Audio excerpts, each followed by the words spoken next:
সবাই কর্মব্যস্ত মোটামুটি। এর মাঝেও এই দিনের বেলা সকল কাজকে স্থগিত করে, সকল কার্যক্রমকে কিছুক্ষণের জন্য অফ রেখে, যে মহান আল্লাহ সুবহানাহু ওয়া তাআলা আমাকে আপনাকে কোরআনে কারীমের এমন একটি বৈঠকে বসার তৌফিক দিয়েছেন, সেই মনিবের দরবারে আমরা সবাই লাখ কোটি সুজুদ শুকর আদায় করি। মুহাব্বাতান জোরালো কণ্ঠে বলে উঠছি আলহামদুলিল্লাহ। আবারও বলছি আলহামদুলিল্লাহ।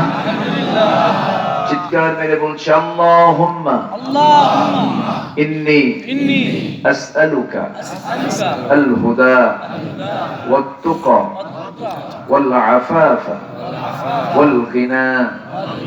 সবাই বলি আল্লাহুম্মা লাকা আসলামতু ওয়া বিকা আমানতু ওয়া আলাইকা তাওয়াক্কালতু ওয়া ইলাইকা আনাবতু ওয়া বিকা খাসামতু।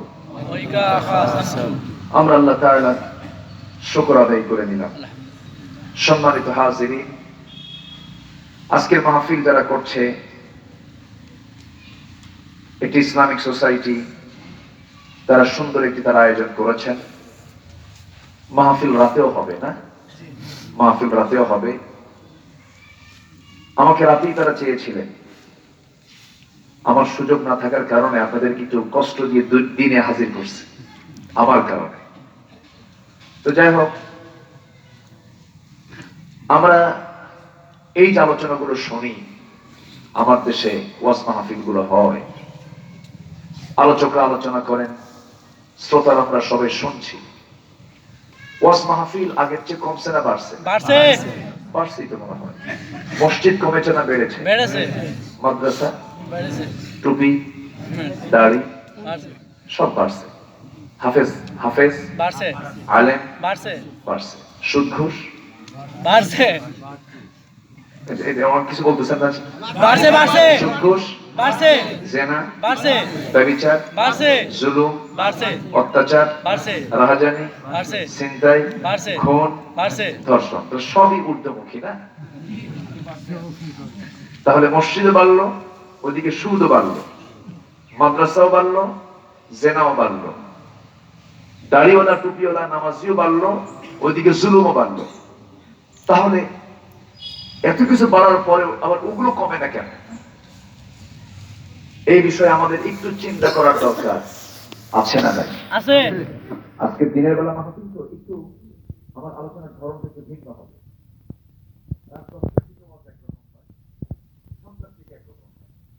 আবার দিনের বেলায় কারেক্ট হবে। দশটার দিকে সব ওয়াজ মানুষের মাথায় ঢুকে যা দিনের বেলা ঢুকে।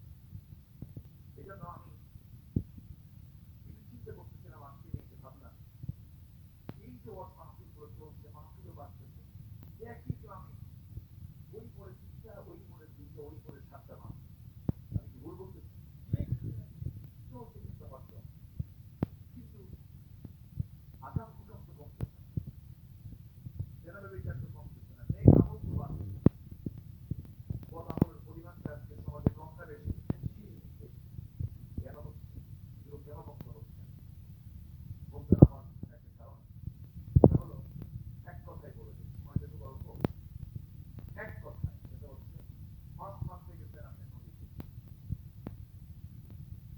নদী ভরা মাছ, জাল ভরা মাছ আপনার উঠে আসে, মাছগুলো তুলে আপনি খুব খুশিতে আনন্দে মাছগুলো তোলার জন্য, তুলে রাখার জন্য যে পাত্রটা কি বলে রাখেন? খোলো খোলো খোলোই, খোলই বলেন, খালোই বলেন, খোলটা বেশ বড় আছে, আপনি তুললেন মাছ, প্রচুর মাছ আপনি পেলেন, খোলই তোলা নাই, কি নাই তোলা নাই, তাহলে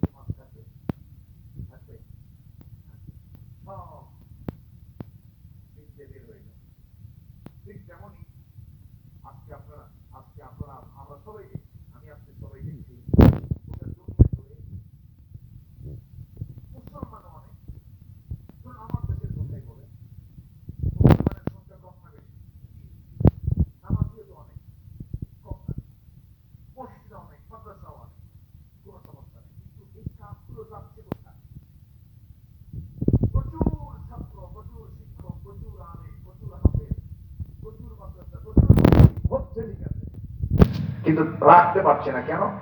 তলা নাই। কি নাই? সেই তলাটা কি জানেন? সেই তলাটা হলো সমাজে ধরুন রাতের আধারে এই এলাকাতে খুব গাছ গাছালি আছে না, সাপ সাপ পোকামাকড় আছে তো নাকি? সাপটা থাকে। ধরেন রাতের মেঠো পথে রাত্রেবেলা আপনি যাচ্ছেন মাহফিল থেকে, ধরেন আজকে রাতের মাহফিল থেকে ফেরার পথে আপনি চলে যাচ্ছেন বাড়িতে, যেতে নিয়ে হঠাৎ করে ঝোপঝাড় থেকে, মানে জাস্ট যে জঙ্গল বলে এলাকে কি বলে?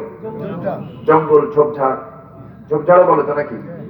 ঝোপঝাড় থেকে হঠাৎ করে একটা আওয়াজ আপনার কানে এসে ধাক্কা দিল। সে আওয়াজটা হলো সাপ যখন ফনা পাকে তখন একটা আওয়াজ হয় না? কি আওয়াজ হয়? এই তো সব থেকে সাপুড়ে হয়ে গেছে। আচ্ছা, ফনা পাকে। ওই সময় আপনার চিন্তা হবে যে না জানি কোথায় যেন সে দাঁড়ায় আছে।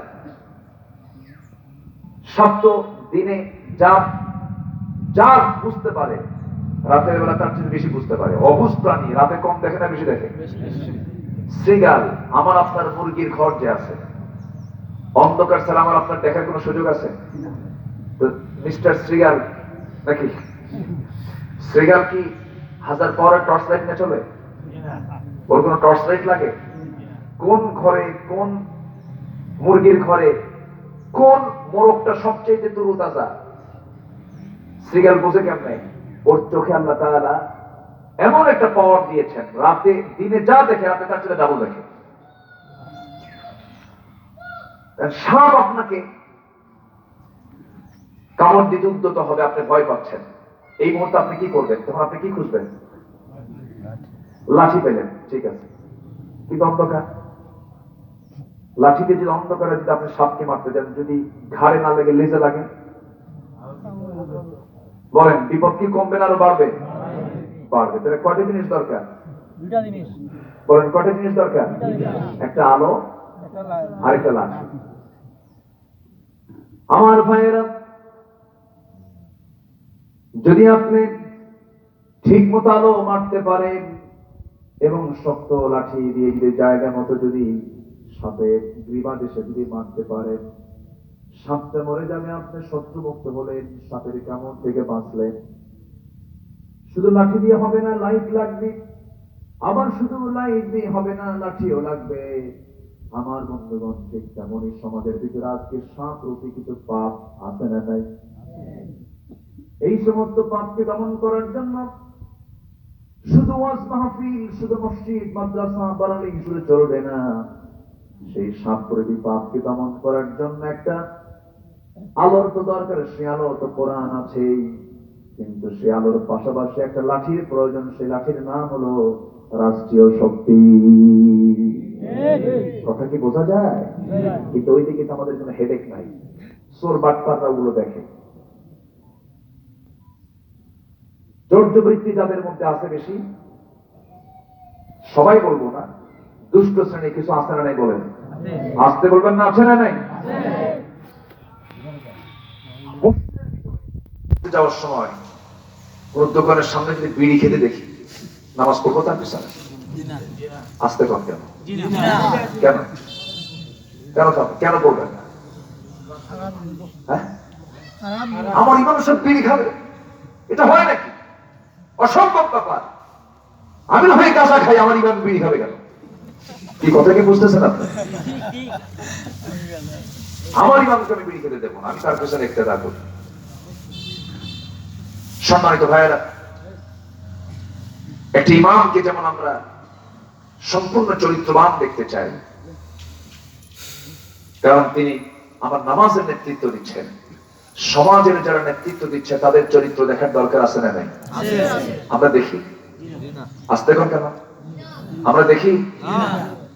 এই জন্যই সমাজে আজকে অন্যায় কমতেছে না। আজকের সমাজে অন্যায়, ক্রাইম, লুটতরাজ, ডাকাতি, ছিনতাই, রাহাজানি এগুলো না কমানোর পেছনে একটাই কারণ হলো অসৎ নেতৃত্ব দিয়ে ছেয়ে গেছে সমাজ। ঠিক কিনা? কথা বলবো? কোন সমস্যা নাই তো? সবাইকে আমি খারাপ বলছি না, ভালো আছে। দেশ গড়ার জন্য এগিয়ে এসেছেন, এদেশের স্বাধীনতার স্থপতি বঙ্গবন্ধু শেখ মুজিবুর রহমান। যদি আপনি স্বাধীনতার এত ফোন আসতে তো সমস্যা, আপনি কেটে দেন, আপনি কি করেন, সাইলেন্ট মোডে দেন।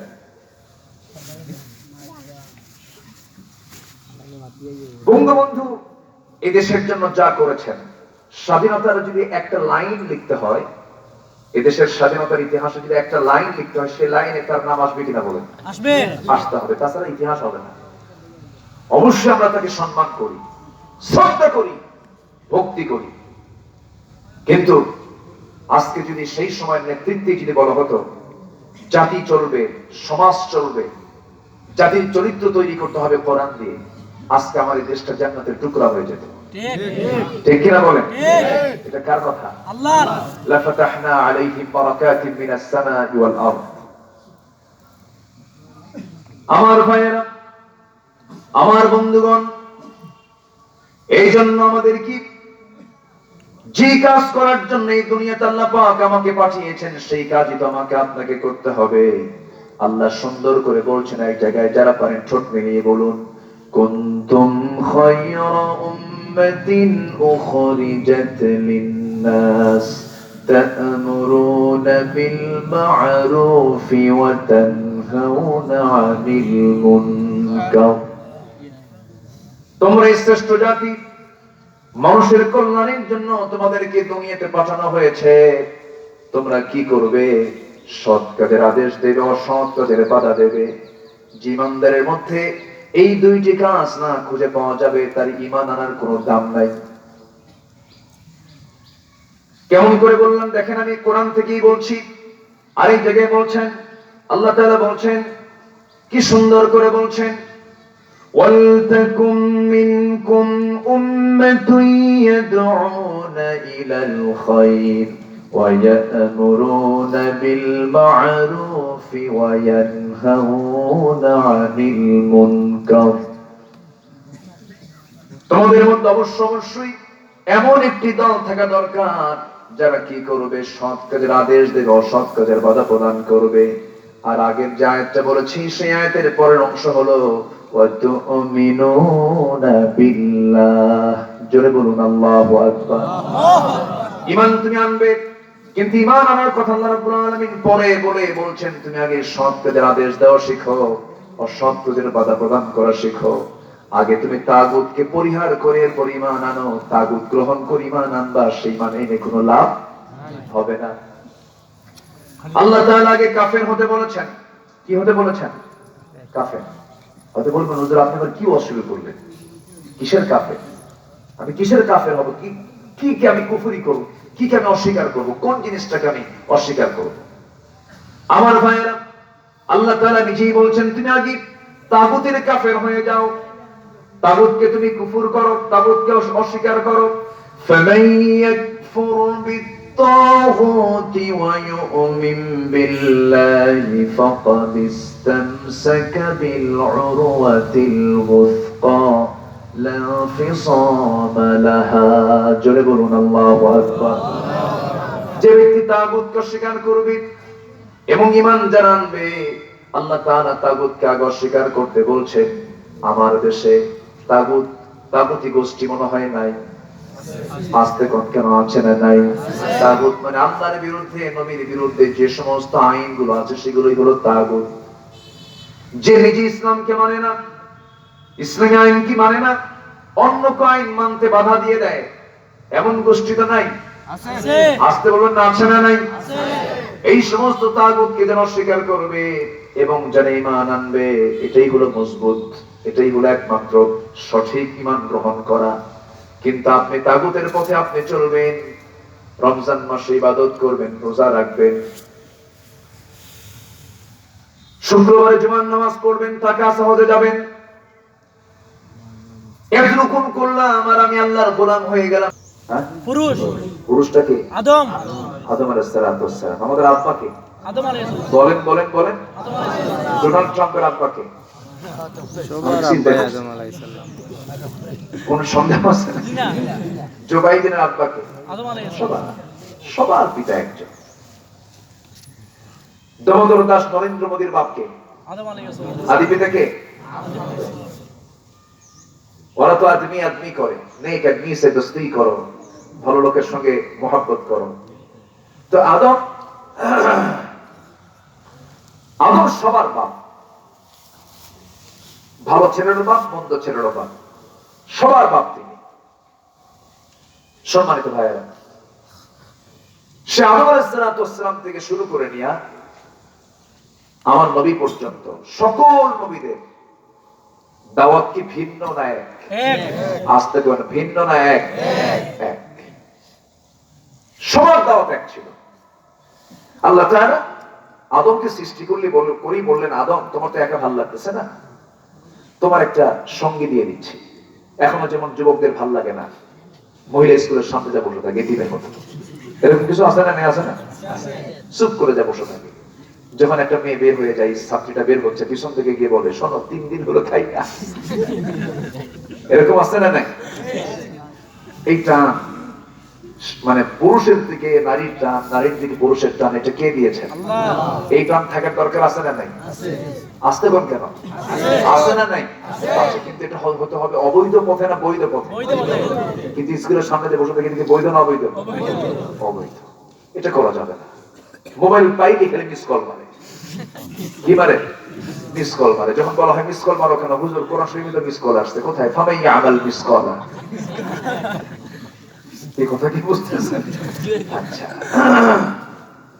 এগুলো করা যাবে না। নিজে শুরু হলো মোবাইলের জ্বালা, বামেও জল, বামেও আওয়াজ, ডানেও আওয়াজ। বন্ধ করছেন তো?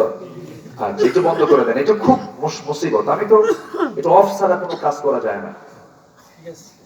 আমাকে অনেকে বলে, হুজুর আপনি মোবাইল তো খোলাই দেখি না আপনাকে, আপনি খোলা পাবেন কখন? কারণ মোবাইল না ঘুমালে তো আমি ঘুম পাড়তে পারি না, মোবাইল না বন্ধ করলে আমি নামাজ পড়তে পারি না, মোবাইলটাকে অফ না রাখলে আমি ওয়াজও করতে পারি না। আরেক কিছু যা আছে কথা। জি, আমার দিকে থাকা। কষ্ট পাচ্ছেন না তো যুবকরা? কোন সমস্যা নাই তো? কি সুন্দর করে চুল কাটে যুবকরা এখন, দেখেন না? মাঝখানে এই দিকে চুল নাই, পিছনে চুল নাই, সামনে বের করে কাউয়া কাটে। এই ডিজাইন গুলো তুমি কাকে দেখাবা? তোমার ডিজাইন হতে হবে সাইয়েদনা মুহাম্মদ সাল্লাল্লাহু আলাইহি ওয়াসাল্লামের মতো ডিজাইন হতে হবে। রাসূল কেমন করে দাড়ি রেখেছেন, রাসূল কেমন করে টুপি পরেছেন, রাসূল কেমন করে মাথার চুলটা রেখেছেন, এমন করে আমাকে আপনাকে চলতে হবে।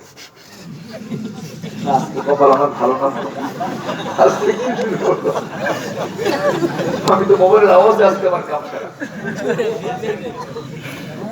সবার মোবাইল সাইলেন্ট করুক, ঠিক আছে? সব সাইলেন্ট করেন, অফ না রাখলেও সাইলেন্ট করেন, যে আওয়াজটা আমার কানে যেন না আসে। وإذا قرئ القرآن فاستمعوا له وأنصتوا لعلكم ترحمون। কোরআন যখন আলোচনা হয় তখন তোমরা চুপ থাকো, মোবাইলকে চুপ রাখো। কার কথা? আল্লাহর। আল্লাহর কথা এটা, আল্লাহর কথা। সব একসঙ্গে চলতে দেওয়া যাবে না। সম্মানিত ভাইয়েরা, তাহলে আদম একা থাকতে পারলেন না, তার সঙ্গী কাকে দিলেন? কাকে দিলেন? উনি আমাদের কি হয়? কি হয়?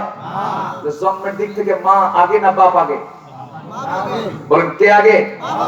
সে অগ্রজ হয়। অনুজের চাইতে দাম কম না বেশি? বেশি। অনুজের চাইতে অগ্রজের দাম বেশি। কিন্তু মেয়েরা বলে আমরা সমান অধিকার চাই, সমান মর্যাদা পেতে চাই। তা তো কখনো হবে না। নারী কি পুরুষের মতো হাঁটতে পারে? নারী কি পুরুষের মতো শক্তি পায়? নারী কি পুরুষের মতো খায়? খায় না। তাদের খাওয়াও এক ধরনের, তাদের পোশাক আশাক এক ধরনের, তাদের চলাফেরা এক ধরনের। তাদের চামড়া আর আমাদের চামড়া কি এক? পুরুষের চামড়া বাইরের জন্য সহনীয়, মেয়েদের চামড়া কি বাইরের জন্য সহনীয়? সে হার্ড ওয়ার্ক কি মেয়েরা করতে পারবে? পারবে না। এগুলো সব কে করে দিয়েছেন? কিন্তু এর মানে তারা যে সমান অধিকার চায়, এটা সমান অধিকার নয়। আল্লাহ তাআলা নারীকে পুরুষের চাইতে বেশি অধিকার, বেশি মর্যাদা দিয়ে দিয়েছেন। জয় বলে সুবহানাল্লাহ। সারা জীবন পুরুষ চাকর থাকে, মেয়েরা কোনদিন চাকর থাকে না, মেয়েরা কখনো চাকরানি নয়, মেয়েরা হচ্ছে রাজরানী। বলি আলহামদুলিল্লাহ। স্ত্রীকে স্বামীর জন্য দেখা ফরজ না স্বামীকে স্ত্রী দেখা ফরজ? স্বামীকে স্ত্রী দেখা বলেন।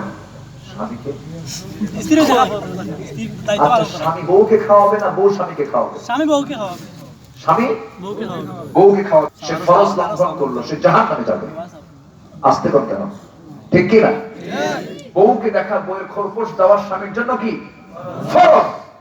কিন্তু স্বামীকে খাওয়ানো, স্বামীকে দেখা, স্বামীর পিছনে খরচ করা কি বউয়ের জন্য ফরজ? জি না। বউয়ের জন্য ফরজ না।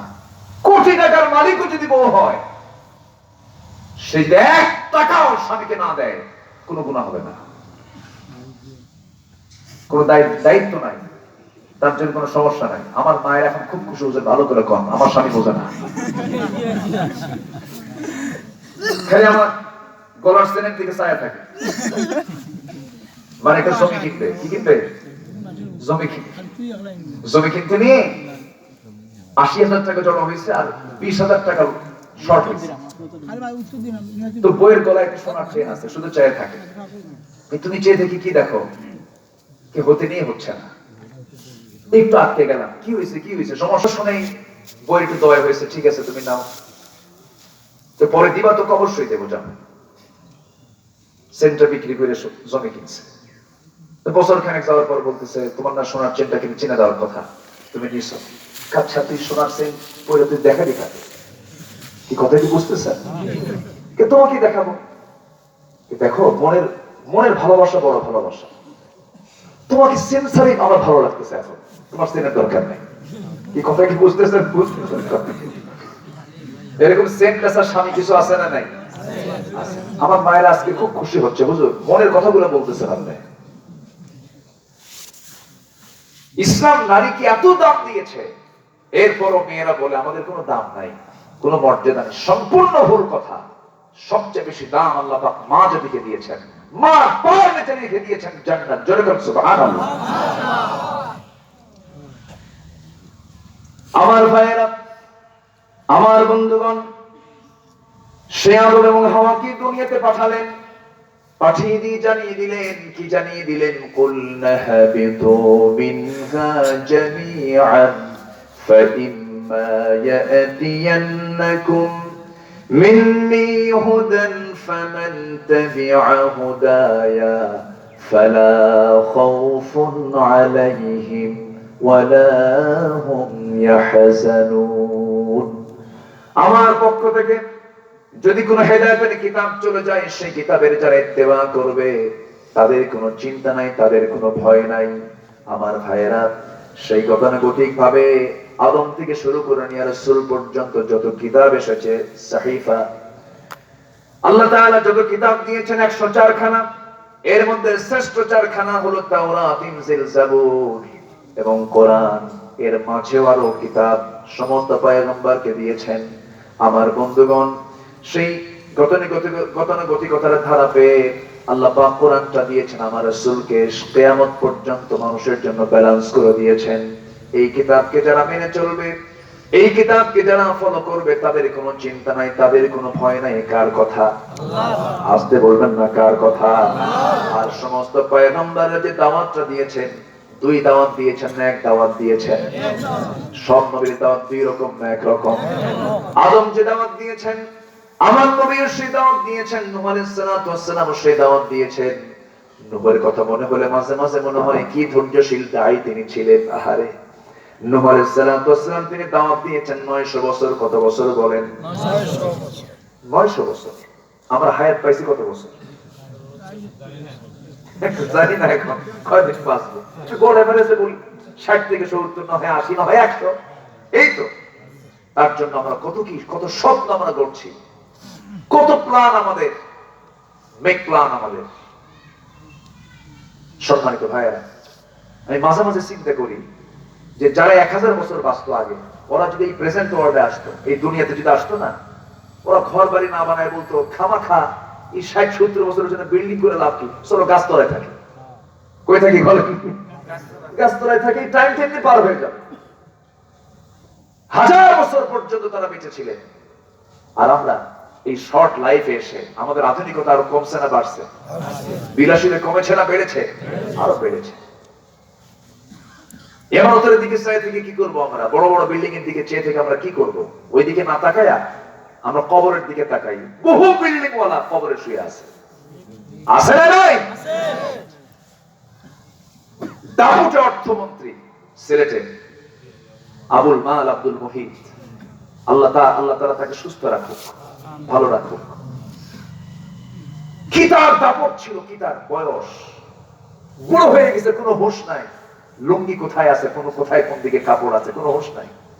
এই তো জীবন, কিচ্ছু না। এই জন্য আমরা সময়কে নষ্ট করব না। যা পেয়েছি সময়, প্রত্যেকটা সেকেন্ডকে আমরা কাজে লাগাবো। জোরে বলি ইনশাআল্লাহ। সম্মানিত ভাইরা, সেই নূহ আলাইহিস সালাতু ওয়াস সালাম তিনি দাওয়াত দিয়েছেন 900 বছর। কত বছর? 900 বছর। কেমন দাওয়াত দিয়েছেন তিনি? ইন্নী দাউতু কওমি লাইলান ওয়া নাহারা, আমি আমার কওমের কাছে দিনে দাওয়াত দিয়েছি, রাতে দাওয়াত দিয়েছি। দাওয়াত দিতে তিনি কৃপণতা দেখেন নাই, এত দাওয়াত তিনি দিয়েছেন। কিন্তু দাওয়াতের ফসল হলো বউ কথা শুনে নাই, ছেলেও কথা শুনে নাই। দাওয়াতের ফসল হলো তার কওমের লোকেরা 900 বছরে মাত্র 80 জন ইসলাম কবুল করছে। কতজন বলেন? 80 জন মাত্র ইসলাম কবুল করছে। আল্লাহ নবীর দাওয়াতে কোনো ভুল ছিল নাকি? আস্তে কর কেন? দাওয়াতে কোনো ভুল ছিল? কোনো ভুল ছিল না। মাত্র 80 জন কালিমা পড়েছেন। সবাই পিঠ দেখাইছে। নূহ আলাইহিস সালাতু ওয়াস সালামকে মারতে মারতে পিঠের চামড়া তুলে ফেলেছে। কাঁদতে কাঁদতে তিনি অস্থির হয়ে গেছেন। বউ পর্যন্ত তার পৃষ্ঠ প্রদর্শন করেছে, ইমরাত নূহ ওয়া ইমরাত লূত। এজন্য হতাশ হওয়া যাবে না। আমরা ইমানদার যারা ইমানের দাবি করি, আমাদের কার্যক্রমকে চালিয়ে যেতে হবে, আমাদের দাওয়াতের কাজকে চালিয়ে যেতে হবে। নূহ আলাইহিস সালাতু ওয়াস সালাম 900 বছরের দাওয়াত দিয়ে মাত্র 80 জন ইসলামের দিকে নিয়ে আসতে পেরেছেন। আমরা হতাশ হয়ে যাব না, আমরা নিরাশ হয়ে যাব না, কারণ আমাদের দায়িত্ব হচ্ছে দাওয়াতি কাজ করা। সেই কাজে কেউ আসুক না আসুক, এটা দেখার দায়িত্ব একমাত্র কার? আসতে বলবেন না কার? আর আমার পুরস্কারটা দিবেন কে? আল্লাহ দিয়ে দিবেন। আমার বন্ধুগণ, নূহ আলাইহিস সালাতু ওয়াস সালাম বউকে তার দিকে ফেরাতে পারলেন না। সন্তানকে ডাক দিয়ে বলছেন, সন্তান, সামনে মহাপ্লাবন হয়ে যাবে, সেই মহাপ্লাবনে পড়লে করে তুই শেষ হয়ে যাবি, বাজান আমার দিকে চলে আয়। সন্তান কেনান বলছে, আব্বা ওই যে বিশাল বড় পাহাড় আছে, আমি যাব না, ইসলাম কবুল করব না। বাপ আল্লাহর পয়গম্বর হওয়ার পর সন্তানকে কি জান্নাত নিতে পারবেন নাকি? পারবেন না? কি নাই? ঈমান নাই। আসতে বলুন না, কি নাই? ঈমান নাই। আমার বন্ধুগণ,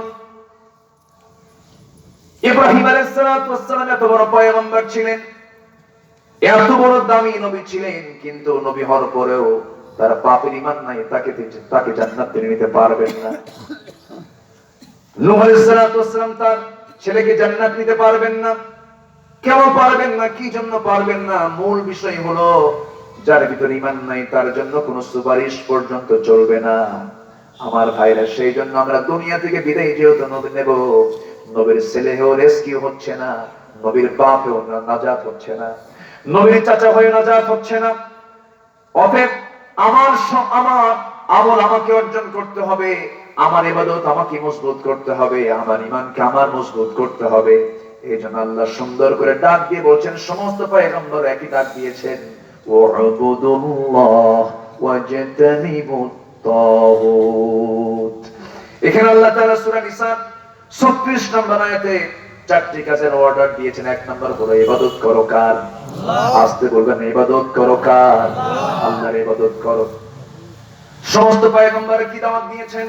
ওয়ালাকাদ বা'আসনা ফি কুল্লি উম্মাতির রাসূলান আন ই'বুদুল্লাহ ওয়াজতানিবুত তাগুত। তাগুতকে পরিহার করো, ইবাদত করো কার? আসতে বলবেন না কার? যে ব্যক্তি আল্লাহর আবেদ হবে, যে ব্যক্তি আল্লাহর ইবাদতকারী হবে, সেই বান্দা কখনো অহংকার দেখাতে পারে না। আজকে আমার দেশে কিছু অহংকারী লোক আছে না নাই? আসতে বলবেন না, আছে না নাই?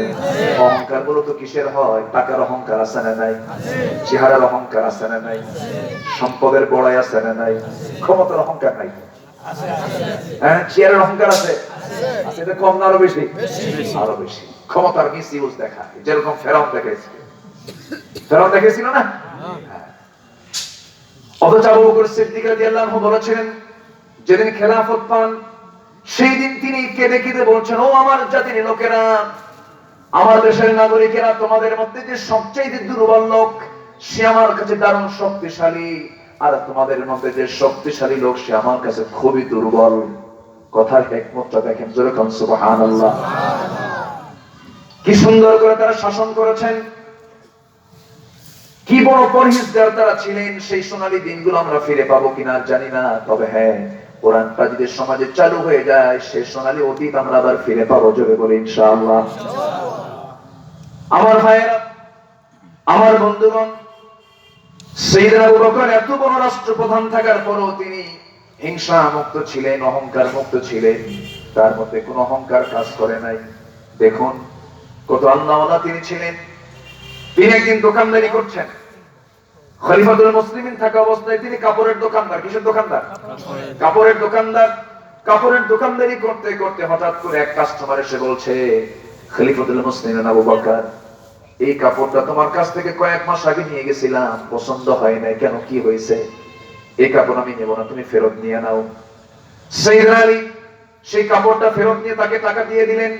ফেরত দেওয়ার পর পর তিনি কান্নায় ভেঙে পড়তেছে। সবাই বলছে, আবু বকর তুমি কাঁদো কেন সামান্য কাপড়ের জন্য? তোমার চোখে পানি কেন? সামান্য কাপড়ই তো। তিনি বলছেন, তোমরা আমাকে বোঝো নাই, আমার কান্নার হেতুটা কি, আমার কান্নার কারণটাকে তোমরা টের পাও নাই, কি জন্য কাঁদেন? সাইয়েদনা আবু বকর সঙ্গে সঙ্গে একটা আয়াত বলে ফেললেন। সে আয়াতটা হলো, যারা পারেন ঠোঁট মিলিয়ে বলুন, ইন্নাল্লাহা আশতারা মিনাল মুমিনিনা আনফুসাহুম ওয়া আমওয়ালাহুম বিআন্না লাহুমুল জান্নাহ ইউকাতিলুনা ফি সাবিলিল্লাহি ফায়াকতুলুনা ওয়া ইউকতালুন।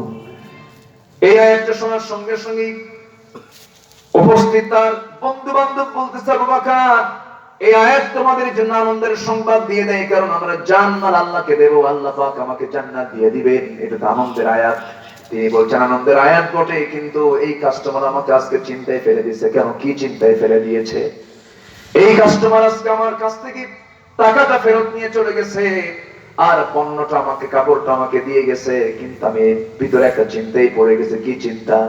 আজকে না হয় কাস্টমার আমাকে কাপড়টা ফেরত দিয়ে টাকাটা ফেরত নিয়ে চলে গেল, কিন্তু হাসরের ময়দানে আল্লাহ যদি আমাকে, এই যে রাষ্ট্রের দায়িত্ব পালন করছি, এই যে আল্লাহর দাসত্ব করছি, ইবাদত গুলো পালন করার চেষ্টা করছি, আল্লাহকে খুশি করার চেষ্টা করছি, কাল হাসরের ময়দানে আল্লাহ যদি আমাকে আস্তে করে ডাক দিয়ে বলে, আবু বকর এদিকে আয়, আল্লাহ ডাক দিয়ে যদি বলে, আবু বকর তোর নামাজ, তোর যাকাত, তোর জিহাদ, তোর হিজরত, তোর রাষ্ট্রের দায়িত্ব পালন, সমস্ত দান সদকা একটাও আমার পছন্দ হয় না আবু বকর, তো এগুলো সব তুই ফেরত নিয়ে নে।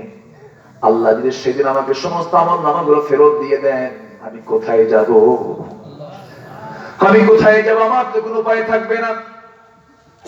আমি কি করব সেই চিন্তা নিয়ে কাঁদতেছি। অথচ আবু বকরকে জান্নাতের ঘোষণা দিয়েছেন দুনিয়া থেকে।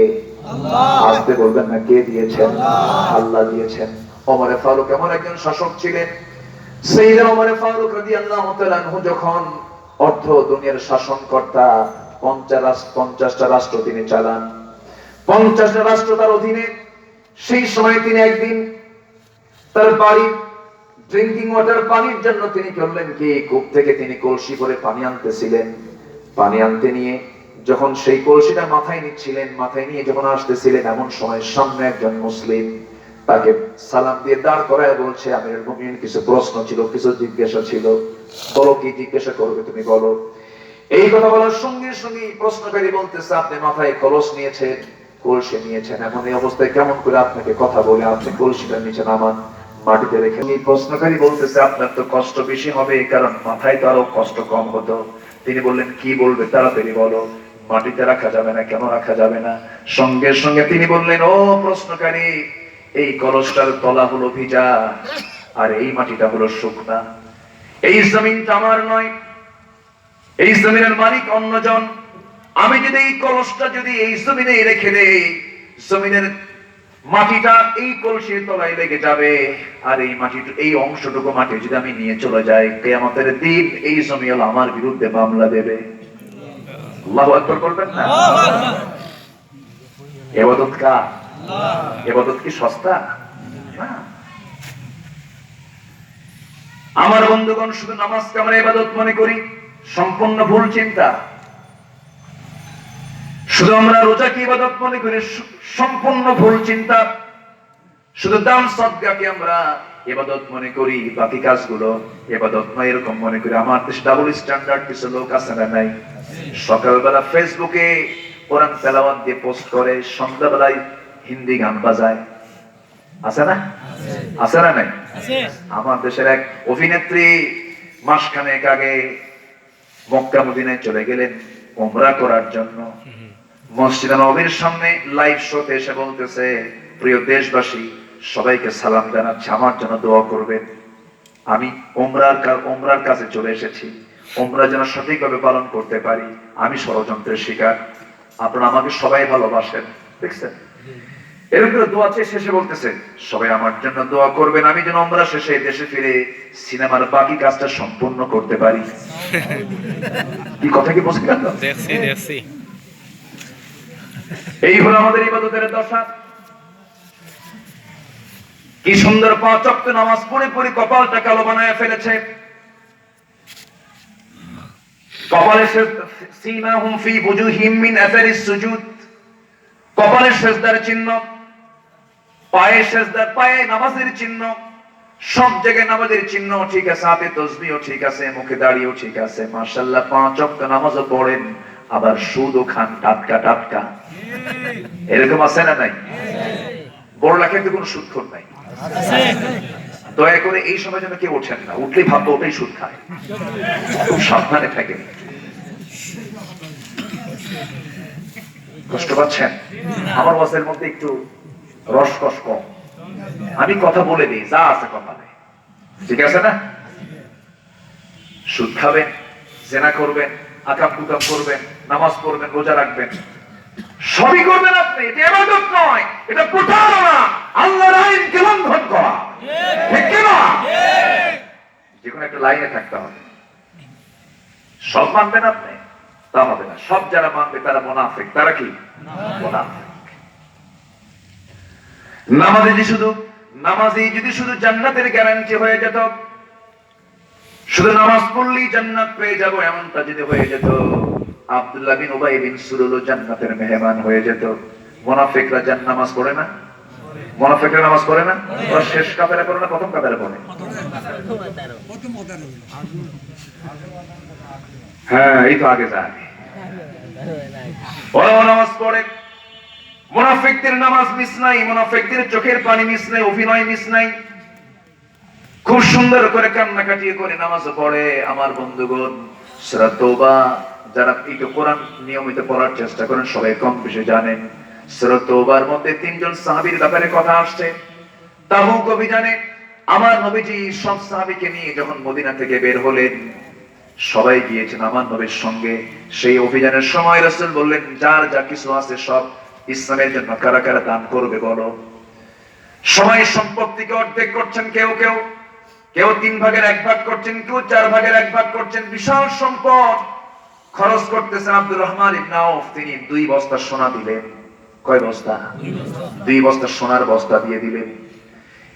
সাইয়েদনা ওমর ফারুক রাদিয়াল্লাহু আনহু মনে মনে চিন্তা করলেন, সারা জীবন আবু বকরের সঙ্গে আমি কোন ইবাদতে পারি নাই, সবসময় আমি হেরে গেছি। আজকে আমি এমন দান করব আবু বকর পারবে না।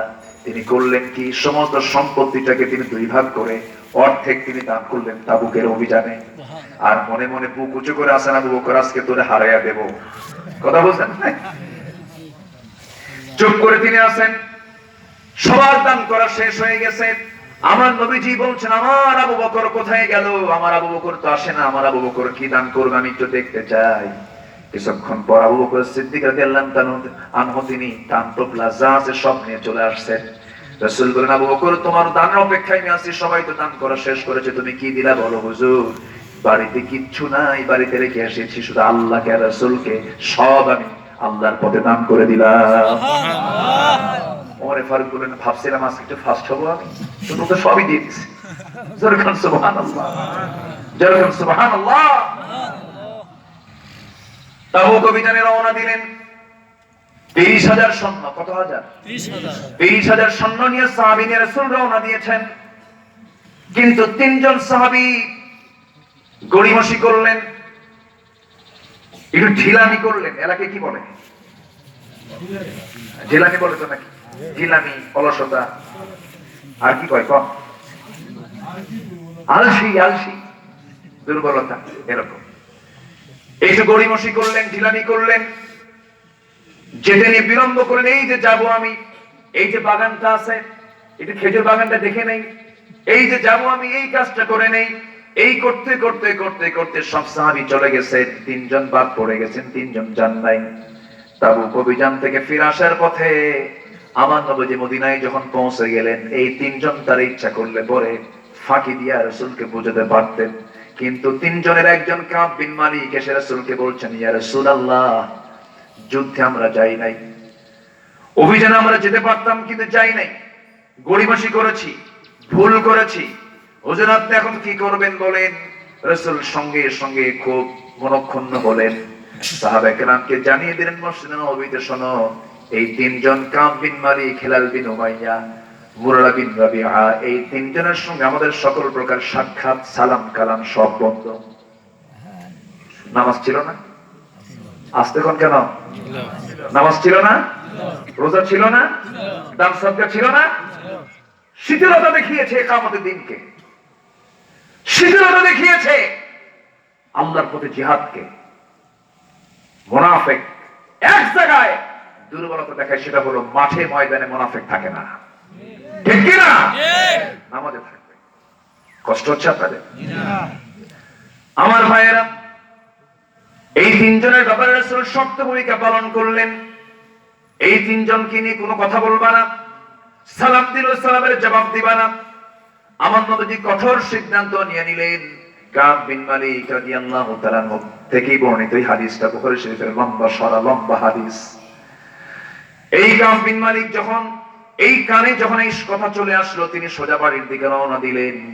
বাড়ির দিকে রওনা দিয়ে দরজায় ডাক দিচ্ছেন, আমার বউ দরজা খুলো। বউ বলতেছে, আমার স্বামী আপনি আমার হতে পারেন, কিন্তু আপনার ব্যাপারে রাসূল যে কথা বলেছেন আপনার কি জানা আছে নাকি? হ্যাঁ আমি জানি, আমিও তো রাসূলুল্লাহর সাহাবী, আপনি আমার স্বামী হতে পারেন, কিন্তু আপনি যদি এখন আমার ঘরের মধ্যে ঢুকে পড়েন, তাহলে আমি পিছনের দরজা দিয়ে আমি বের হয়ে যাব, আপনার সঙ্গে কথা বলা যাবে না। আল্লাহু আকবার বলবেন না? আমি কথা বলবো না। কাব বিন মালিক ভিতরে ঢুকতে পারলেন না। না না, এই মেয়েটা কোথায় যাবে, বউটা আমার কোথায় যাবে? উনি বাড়ি ঘর ছাড়লেন। সামনে 3টা সন্তান, 4 বছর, 6 বছর, 8 বছর, ছোট্ট ছোট্ট বাচ্চাকে ডাক দিচ্ছেন, আমার সন্তান এদিকে আসো। যখন ডাক দিচ্ছিলেন, ডাক দেওয়া মাত্রই সন্তান 3টা বলতেছে, বাবা তোমার কাছে আমরা যাব না, তুমি যুদ্ধে যাও নাই, রাসূলের কথা কি তুমি লঙ্ঘন করেছো, আমরা যাব না। আমার ভাইরা, ইসলাম তো এমন একটা বিষয়ের নাম, সম্পর্ক হবে ইসলামের ভিত্তিতে। জোরে কোন ঠিক কিনা? আসতে বলবেন না, জোরে বলেন ঠিক কিনা?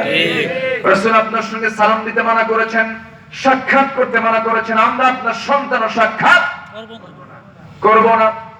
আমার ভাইয়েরা, কাব বিন মালিক গোটা দুনিয়া তার কাছে সংকীর্ণ হয়ে গেল, ছোট হয়ে গেল। কোন দিকে যাবেন, যেদিকে চোখ চলে যায় সেই দিকে রওনা করলেন। আর তওবা করতেছেন কার কাছে? আসতে বলবেন না, কার কাছে? আল্লাহর কাছে তওবা করছেন। তওবা করে করে আল্লাহর কাছে মাফ চাওয়ার চেষ্টা করছেন। ওইদিকে হিলাল বিন উমাইয়া রাদিয়াল্লাহু তাআলা এর বয়স 69 বছর। কত বছর? 69 বছর। আমার নবীজি 63 বছর বয়সে ইন্তেকাল করেছেন। আমার নবীরও বয়সে বড়। হিলাল বিন উমাইয়া দিনও যুদ্ধে যান নাই। এই বুড়া লোকটা যখন শুনতে পারলেন রাসূল আমাদের সঙ্গে কথা বলতে মানা করেছেন, এই বুড়া সাহাবীর কান্না দেখে কে নিজেই চলে গেলেন মসজিদে নববীতে। গিয়ে দেখেন একটা খোঁটা আছে, একটা খুঁটির সঙ্গে তিনি দড়ি নিলেন, নিজেই দড়ি নিয়ে নিজের 2টা হাত দড়িতে বেঁধে খুঁটির সঙ্গে বেঁধে রেখে হেলাল বিন উমাইয়া নিজেকে শাস্তি দিচ্ছে। সামনে তিনি দড়ি বাঁধা অবস্থায় ছিলেন 50টা দিন। তার হাতের জায়গাগুলো সিলে গিয়ে রক্ত পর্যন্ত বের হয়েছে, পুঁজ রক্ত হয়েছে। সাহাবীরা হাসতে হাসতে মসজিদের দিকে ঢুকতে নেয়, আর হেলালকে দেখলেই তারা হাসি বন্ধ করে সালামটা পর্যন্ত দেয় না। হেলাল বিন উমাইয়ার খুব কষ্ট হচ্ছিল। ও আল্লাহ, রাসূল যদি নারাজ হয়ে যায় আমাদের সবকিছু বরবাদ হয়ে যাবে। আল্লাহ আমাদের তওবাকে তুমি আল্লাহ কবুল করো, maaf করে দাও। মুরারা বিন রাবিয়া তিনিও পাহাড়ি গুহার মধ্যে কাঁপতে কাঁপতে অস্থির হয়ে যাচ্ছেন। এর একমাত্র কারণ নামাজ বাদ দেওয়া না, জিহাদ বাদ দেওয়া। নামাজ বাদ দেওয়া না, আল্লাহর দ্বীন কায়েমের আন্দোলন বাদ দেওয়া, কায়েমের আন্দোলন বাদ দেওয়া, ইকামতের দ্বীনকে বাদ দেওয়া। আমার ভাইয়েরা, আমার বন্ধুগণ, একটু কান লাগাবেন। এরপরে কি হলো? 50 দিন যখন পার হয়ে গেল, 50 দিন পার হওয়ার সঙ্গে সঙ্গে আল্লাহর পক্ষ থেকে আয়াত নাযিল হয়ে গেল। আল্লাহ পাক সুন্দর করে তার রাসূলকে জানিয়ে দিচ্ছেন। আল্লাহ তাআলা সূরা তাওবার মধ্যে সুন্দর করে বলছেন, وعلى الثلاثة الذين خلفوا حتى إذا ضاقت عليهم الأرض بما رحبت। জোরে বলুন আল্লাহু আকবার। ওই তিনজন ব্যক্তির তওবা আল্লাহর দরবারে কবুল হয়ে গেল।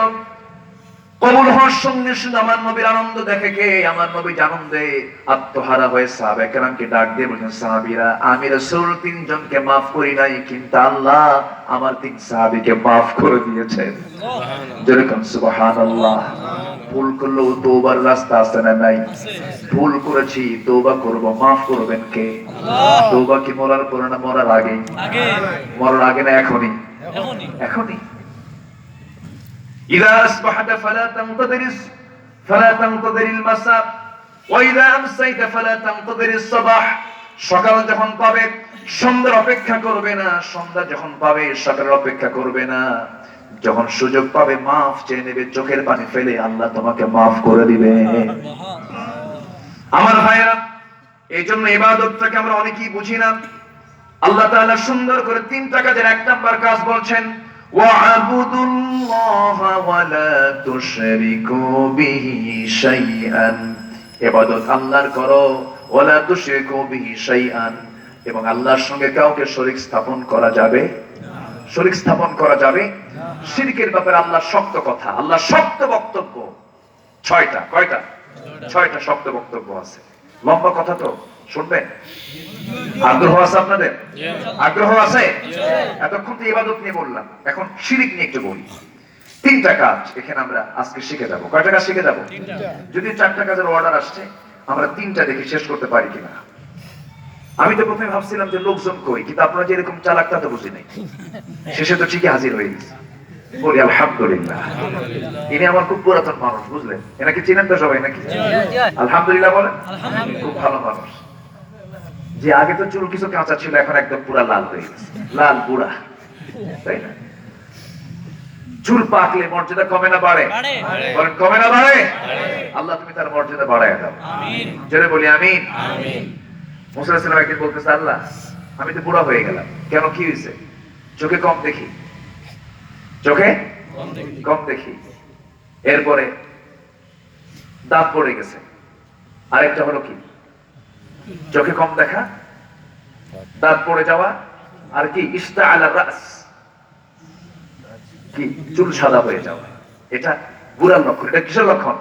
বুড়ার লক্ষণ। এরপরও যদি কেউ না ঠিক হয়, রাসূল বলেছেন 60 বছরেও যে বান্দা ঠিক হবে না, ওর উপরে কোনো রহমত নাই।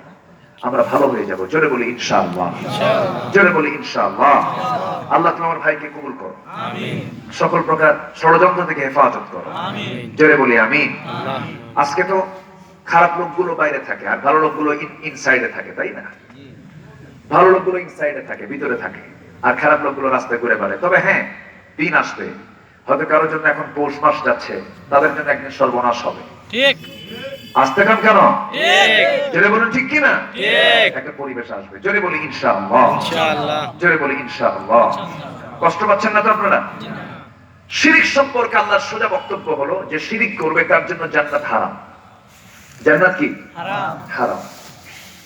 মান ইউশরিক বিল্লাহ ফাকাদ হারাম আল্লাহু আলাইহিল জান্নাহ। যে ব্যক্তি শিরক করবে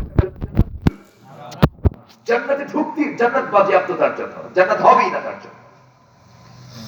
আচ্ছা, আল্লাহ বলতেছেন লা ইয়াগফিরু আন ইউশরাকা বিহি ওয়া ইয়াগফিরু মা দুনা যালিকা লিমান ইয়াশা।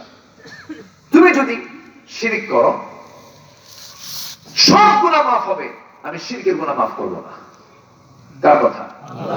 তোমার কত গুনাহ আছে? আনানাস সামা বিকরাবিল আরদিল খাতায়া, আকাশ ছেয়ে গেছে, জমিন বিস্তৃত হয়ে গেছে, there is no problem, আল্লাহ তুশরিক বি শাইআন, শিরক মুক্ত হয়ে আমার কাছে আয়, আমি তোকে মাফ করে দেব। সুবহানাল্লাহ, যেরকম সুবহানাল্লাহ। তাহলে শিরক কি শুধু গুনাহ না ভয়াবহ গুনাহ? ভয়াবহ। শুধু গুনাহ না ভয়াবহ গুনাহ? ভয়াবহ গুনাহ। এই শিরকটা কি? আল্লাহর আইনকে বিশ্বাস না করে দুনিয়ার আইনকে বিশ্বাস করা, এটা কি? আরো জোরে কোন? এই শিরকে এই জাতি কম না বেশি? আস্তে কোন? এই জাতি কম না বেশি? নামাজও পড়ে, রোজাও রাখে, হজও করে, যাকাতও দেয়, কিন্তু মানুষের আইনকে বিশ্বাস করে, আল্লাহর আইনকে মানতে চায় না, ঠিক কি না? আছে না? এটা কিসের কাজ? শিরকের কাজ, কবুল হবে না। আবার তো আরো কিছু শিরক তো আছে, মাজার পাইলেই তো অনেকের মাথা ঘুরে যায়, মাজার দেখলেই মাজার শরীফ, ঠিক আছে না? একদম সেজদা দিয়া, বাবা ও বাবা তুমি তো কবরে শুয়ে আছো, আমি খুব মুসিবতে। আচ্ছা, যে জিন্দা সে কি মুসিবতে না যে কবরে থাকে সে মুসিবতে? হ্যাঁ বলো তো, মুসিবতটা কার বেশি? জিন্দা লোকের মুসিবত বেশি না মরা লোকের মুসিবত বেশি? সেই মরা লোকের কাছে বলে, বাবা তুমি তো কবরে আসছো, আমি তো খুব মুসিবতে আছি। মুসিবতে তুমি নাই, মুসিবতে যে কবর আছে সেই মুসিবতে আছে, ঠিক কিনা? রাস্তায় চলতে নিয়ে হঠাৎ করে ট্রাক যাচ্ছে, ট্রাকের ড্রাইভার গাড়ি চালাচ্ছে, ট্রাক চালাচ্ছে, হেল্পার বলে বস থেমে যান, সামনে মাজার শরীফ। টাকা কসকসের 100 টাকার নোট বের করে মাজারের উপরে ঠেলে দিয়ে এসে বলতেছে, বস এই টাকা না দিলে সামনে ট্রাকের চাকা বাস্ট হয়ে যাবে। কি ইমান দেখেন, ইমান শেষ, 100 টাকায় শেষ, ঠিক কিনা? সব শেষ হয়ে গেল। ট্রাকের পিছনে ছেঁড়া জুতো ঝুলায় রাখে, কি জুতা? ছেঁড়া জুতা। একজনকে বললাম, আচ্ছা ছেঁড়া জুতো ঝুলায় রাখছো কেন? বুঝলেন, বদ নজর থেকে বাঁচার জন্য। পাইছি যে কোথায় আল্লাহ ভালো। এগুলো সব শিরকের কাজ। বাচ্চা হওয়া না হওয়া কার ফয়সালা? কার কাছে চাবো আমরা? সেজদা দেব কার কাছে? চাইবো কার কাছে? কোন ব্যক্তির মাথায়, কোন ব্যক্তির পায়ে কোন মাথা রাখা যাবে না, কোন কদম বুচি দেওয়া যাবে না। কদম বুচি অন্য ধর্মের লোকের কাছ থেকে আসছে, কদম বুচি ইসলামে নাই। কদম বুচি যদি থাকতো ফাতিমা তার স্বামী আলীকে কদম বুচি করতেন। কদম বুচি যদি থাকতো খালিদা তার রাসূলকে কদম বুচি করতেন। কদম বুচি যদি থাকতো আম্মা জান আয়েশা রাসূলকে কদম বুচি করতেন। এরকম কোন হাদিস আছে? নাই। যেটা মহিলারা করেন নাই, যেটা কোথাও নাই, সেটা আমরা করবো কেন? দরকার নাই। চলে বলি ইনশাআল্লাহ। কদম বুচি করতে গেলে মাথা কি উপরে থাকে না নিচে যায়? নিচে যায়। নিচে যেতে যাবে, দা না ইউরবিক ওয়াইলা না লা ইউরবিক, যা তোমাকে সন্দেহে ফেলবে সেটা করার দরকার নাই। কষ্ট হলো? কষ্ট হচ্ছে আপনাদের? না। সম্মানিত ভাইরা, কারণ এই পৃথিবীতে এই মস্তক কারোর সামনে নত করা যাবে না, কে ছাড়া? আসতে বলবেন না, কে ছাড়া? আল্লাহ ছাড়া। এবং আরেকটা বিষয়, আমরা 3টে জিনিস মাথায় রাখবো। 3টে জিনিস আমাদের ভিতরে রাখা যাবে। এক নম্বর হচ্ছে অহংকার। এক নম্বর কি? বলতে নেই, অন্য জায়গায় দিকে চলে গেছিলাম। এক নম্বর হচ্ছে অহংকার, আমরা করবো না। চলে বলি ইনশাআল্লাহ। অহংকার কার? অহংকার কে করবেন? আকাশ যার অহংকার তার, সমুদ্র যার অহংকার তার, দুনিয়া যার অহংকার তার। আমি তো আল্লাহর ক্ষুদ্র গোলাম, আমার অহংকার কিসের? ঠিক কিনা? আমার কোন অহংকার নাই। একদিন মুসা আলাইহিস সালামকে, হ্যাঁ মুসা আলাইহিস সালামকে একজন প্রশ্ন করছিল যে, আচ্ছা মুসা, এই পৃথিবীতে সবচেয়ে জ্ঞানী লোক কে? সঙ্গে সঙ্গে মুসা বলেন, আমি। কি কথা কি বুঝতেছেন? যখন কইছে আমি, আল্লাহ তাই, মুসা তুমি সবচেয়ে বেশি জ্ঞানী? আমার জানা মতো তো আমি দেখতেছি, আমি স্যার আর কি আছে? আচ্ছা ঠিক আছে, তুমি জ্ঞানী কিনা আমি তোমাকে দেখায় দিচ্ছি। তুমি এই মুহূর্তে তোমার সাথে একজনকে নাও, ভাজা একটা মাছ নাও ব্যাগের ভিতরে, ভাজা মাছ নিয়ে তুমি রওনা দাও। যে জায়গায় তোমার ব্যাগ থেকে মাছটা তাজা হয়ে বের হয়ে রওনা দিবে, ওই দিক দিয়ে তুমি রওনা দিবা। কাজ ছাড়লা, ঠিক আছে। তিনি রওনা দিলেন, ভাজা মাছ কখন বের হয়ে চলে গেছে উনি টের পান নাই। কি কথা কি বুঝতেছেন আপনি? আচ্ছা, এরপরে আবার তিনি লাইনটা খুঁজলেন। লাইন খুঁজে ওই দিকে যেতে যেতে হঠাৎ করে এক আল্লাহর সঙ্গে দেখা হলো। তিনি হচ্ছেন খিজির আলাইহিস সালাতু ওয়াস সালাম। খিজির বললেন, আচ্ছা আল্লাহর পয়গম্বর আপনি মুসা, আপনি আমার কাছে আসছেন কেন? আল্লাহ আমাকে পাঠাই দিয়েছে, একটু আপনার সঙ্গে আমি কয়েকদিন থাকবো। তিনি বললেন, শোনেন, আপনি যে জগৎ নিয়ে থাকেন আর আমি যে জগৎ নিয়ে থাকি, আমার সঙ্গে আপনার বনিবনা হবে না, আপনি চলে যান। কেন? আপনি যা করবেন আমি শুধু দেখবো, আমি কিচ্ছু বলবো না। আপনি কি করবেন করেন, আপনার সঙ্গে আমার থাকতে হবে একটু কয়েকদিন, আল্লাহ আমাকে পাঠায়। মুসা আলাইহিস সালাতু ওয়াস সালাম আল্লাহর নবী ছিলেন।